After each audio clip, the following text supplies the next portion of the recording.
Chers amis, peuple de l'AES, de la CEDEAO, oui, il est le ministre des Affaires étrangères du Burkina Faso. La CEDEAO est déjà terminée. La CEDEAO, c'est du passé. La CEDEAO ne s'est pas réveillée de son coma. Et la CEDEAO est déjà enterrée. Le ministre des Affaires étrangères du Burkina Faso, quand il faut le reconnaître, l'AES a des ministres des Affaires étrangères de qualité. Des personnes qui ont du répondant. Le ministre des Affaires étrangères du Burkina Faso parle de la CEDEAO depuis Bruxelles. Écoutez vous-même. Vous allez voir que la CEDEAO a vraiment des personnalités, des personnes ressources.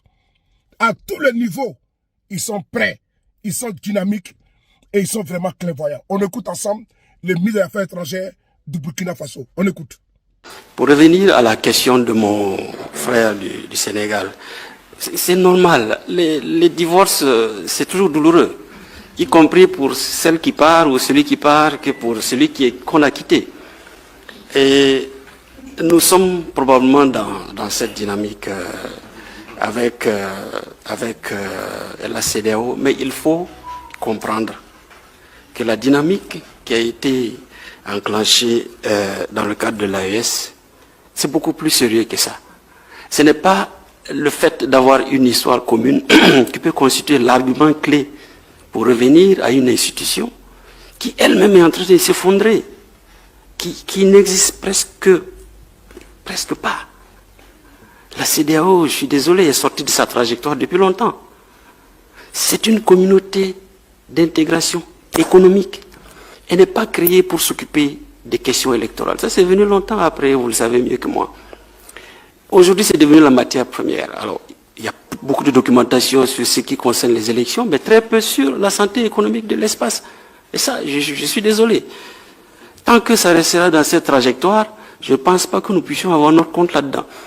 Et on l'a expérimenté, cette solidarité étant à l'intérieur de la CEDEAO, pour comprendre qu'il est plus difficile pour un pays qui est en guerre de s'équiper que pour un pays qui est en paix. Une simple autorisation d'importation de munitions, ça prenait 6 mois. 6 mois, c'est suffisant pour faire disparaître des villages. On l'a vu, on l'a vécu avec la CEDEAO. Rien ne s'est passé. Aucune solidarité. Alors qu'il y avait la possibilité de le faire pour la santé de l'espace CEDEAO.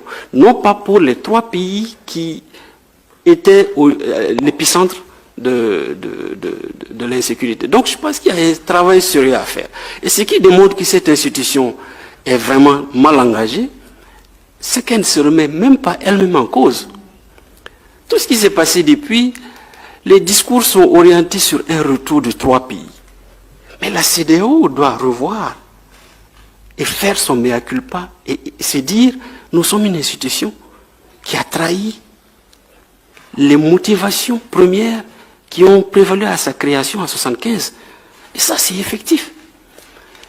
Donc, je pense qu'il y a des choses à voir à ce niveau. Et pour venir en complément à ce que Diop disait concernant l'enclavement, je ne parlerai plus d'enclavement à partir du moment où nous avons des voies de communication qui nous amènent jusqu'au port et nous avons un espace aérien. Vous savez, les 3 pays, c'est 2 700 000 km². Et ce n'est pas un espace aérien négligeable. Et ces 2 700 km², ne voyez pas cela comme une enclave. C'est une passerelle entre ceux qui ont le port et ceux qui sont au nord. C'est aussi une passerelle entre l'Est et l'Ouest. Donc, voir les pays du Sahel comme des pays pauvres, dont la survie dépend seulement de ceux qui ont accès à la mer, c'est une lecture, à mon avis, à moitié. Il y a cette interdépendance telle que, comme il l'a dit, il n'y a pas de port dynamique sans Interland. Et donc, il faut l'envisager dans ce sens. La survie de nos pays ne dépend pas forcément de cela. On subit une certaine continentalité, oui, mais à partir du moment où nous avons des routes qui quittent Bamako pour aller à Abidjan, où il y a le chemin de fer qui quitte Ouaga pour aller à Abidjan, une route qui quitte Agadez pour passer par Niamey, Ouaga, aller à la frontière, on n'est pas des pays enclavés comme cela peut laisser transparaître. Nous avons des accès, c'est vrai, c'est beaucoup plus difficile, mais il faut l'envisager sous cet angle. Et à mon avis, ce n'est pas aussi handicapant comme il l'a dit, comme vous le pensiez.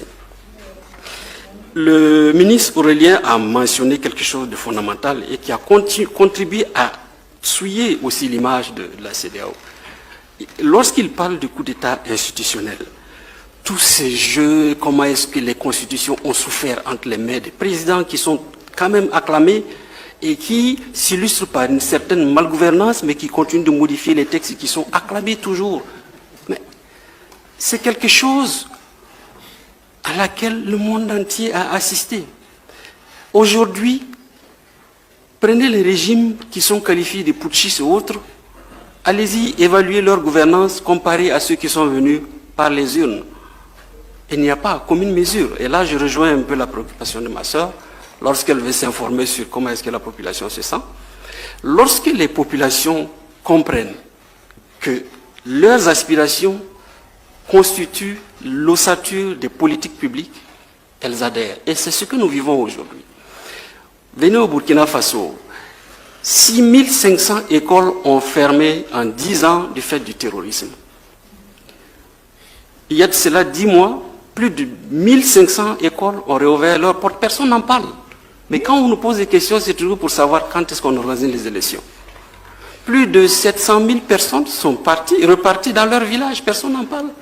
L'Union européenne nous dit qu'on attend de nous de bons signaux. Est-ce qu'il peut y avoir un meilleur signal que 700 000 personnes qui ont vécu dans la frustration pendant 2 ans dans des camps de déplacés retournent dans leur champ, reprennent leur boulot? Est-ce qu'il peut y avoir un meilleur signal que ça?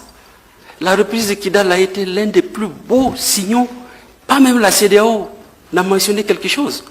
On se demande, mais où sont nos indicateurs d'appréciation? Où sont nos repères? Une institution comme ça, vous voulez qu'on y retourne simplement pour aller disparaître? Je pense que les conditions ne sont pas créées et qu'il faut laisser à l'AES de poursuivre sa marche vers une meilleure structuration. C'est celle-là qui permettra à ces pays, vus de loin comme des pays pauvres, mais en réalité qui sont des pays appauvris, laissez-leur faire leur bout de parcours et l'avenir nous jugera, n'est-ce pas mon frère? Laissez-les faire leur parcours et l'avenir, n'est-ce pas, nous jugera. Frères et sœurs, la CEDEAO, c'est le passé. La CEDEAO des peuples n'existe plus. La CEDEAO de Modibo Keïta n'existe plus. Oui, les pères fondateurs ont créé une CEDEAO des peuples. Mais aujourd'hui, elle a été détournée, contournée pour être la CEDEAO des amis des coquins. Les Draman Ouattara, les Bazoum, les Tinubu, oui, et les, comment on appelle ça, les talons. Cette CEDEAO, nous n'en voulons pas. Voilà pourquoi l'AES a été créée. Vous-même, on prend un exemple. Kidal qui était occupé par les terroristes, là, Kidal a été récupéré. Même un seul communiqué, la CEDEAO n'a pas pondu pour féliciter l'armée malienne, pour féliciter également le colonel Assimi Gota pour la libération de Kidal. Oui. Actuellement, dans la CEDEAO, il y a des modifications de constitution. Ils n'en parlent pas. Il y a eu la même chose qui s'est passée au Togo dernièrement. Alassane Ouattara également est en train de faire un 3e mandat. La CEDEAO est taisue. Et ils veulent que, comment on appelle ça, les pays de l'AES reviennent. Non, ce n'est pas la peine. Ils n'ont plus la même vision. Une CEDEAO qui prend qui prend des feuilles de route, qui prend des décisions ailleurs. Une CEDEAO à qui on dicte des décisions, ce n'est même pas la peine. Frères et sœurs, avant là, il y avait plus de 6000 écoles fermées au Burkina Faso. Des milliers d'écoles sont ouvertes à cause du leadership de Ibem Traoré. Ils n'en parlent pas. Frères et sœurs, le Burkina Faso, le Niger, le Mali, comme l'a dit le ministre des Affaires étrangères du Burkina Faso, le divorce est déjà consommé. Que ceux qui sont au Sénégal, Côte d'Ivoire, au Bénin, au Togo, comment on appelle ça, comment on appelle ça également au Nigeria, le comprennent très bien que la CEDEAO, c'est fini. Et qu'aujourd'hui, là, c'est la monnaie que l'AES est en train de vouloir taper. Et aujourd'hui, là, l'AES, c'est de créer une compagnie aérienne. Aujourd'hui, l'AES, c'est pour créer une confédération. C'est pour travailler ensemble, pour avoir une vision commune. L'AES, là, c'est le futur. Dans 10 ans, vous allez dire que vraiment, c'est l'idée aujourd'hui, futuriste éclairé, avait pris la bonne décision. Je vous remercie, partagez et likez et abonnez-vous.